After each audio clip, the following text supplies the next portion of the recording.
Jonathan Bailey cocking his head to the side just so, in his slutty little glasses. It's Jurassic World Rebirth. Did I hate it? Let's go.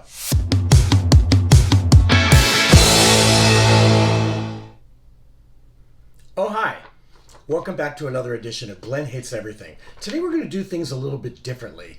We're here to talk about Jurassic World Rebirth. And since I forgot the movie as I was watching it, I made some notes. And so I just put a bunch of bullet points together because I kind of feel like that's how the movie was made. It just feels like you're watching a bunch of bullet points. So out of respect for the process, I'm just going to read some notes here on this film. A lot of friends say that I do hate everything, and this channel is here to prove that I don't all the time, but in this case, I do. Jurassic World Rebirth is what, the 27th entry in this franchise? None of them ever besting the original, which for me was just kind of mediocre anyhow. A lot of people think it's a classic. I actually think it's sub-Spielberg. It just kind of feels light in a way that it doesn't stick to the bone, pun intended.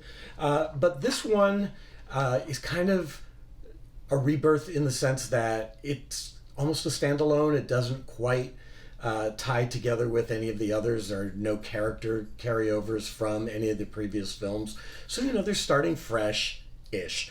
Not really a fresh film, though. It stars Scarlett Johansson as Mercenary. I love these character names because they are so outrageously generic. Scarlett Johansson plays Zora Bennett. Did you get that? Zora Bennett. She is a mercenary for hire. Because, of course, those are just easy to find. And Jonathan Bailey plays paleontologist Dr. Henry Loomis. You're just going to forget these names as you hear them.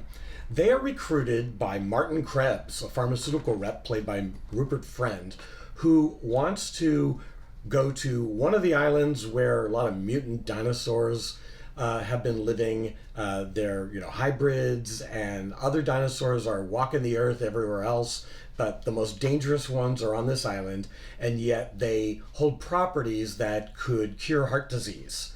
So they recruit Zora Bennett and Dr. Henry Loomis to extract some DNA from very particular dinosaur hybrids here on the island, and taking that back and be able to make a cure to help all of mankind, because we all know that pharmaceutical companies, they don't want to keep the money going. They just want to develop cures, and everything will be okay from that point forward.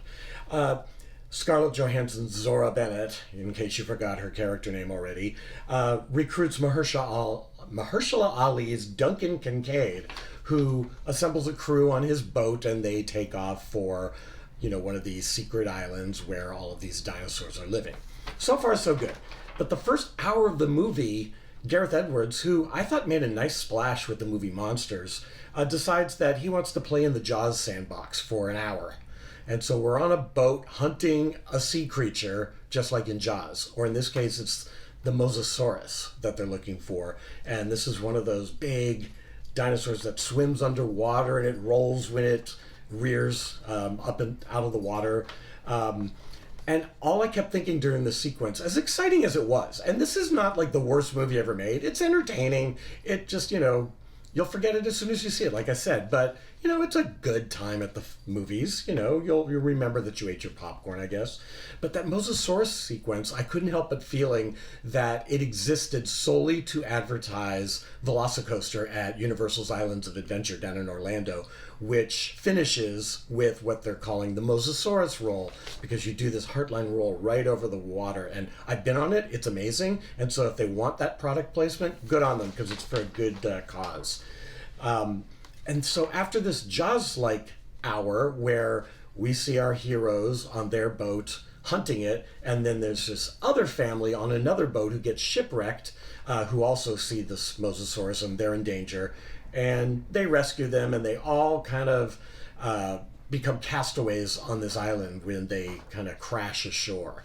And then the second half of the movie turns into Alien, basically. You've got one of these, the big bad, which is like the big dinosaur that looks like a xenomorph. So I just feel like Gareth Edwards is saying, God, I put Alien and Jaws on my dream board, and damn it, I'm going to make a movie, referencing both of those so that I can just get it out of my system. So that's one thing. I thought about corporate greed a lot watching this because Rupert Friend's character is so obviously the bad guy, and he's not, altruistic and looking for the betterment of mankind. I bet Geiger is rolling in his grave with that whole aliens sequence. Oh, Snickers. Snickers. All right.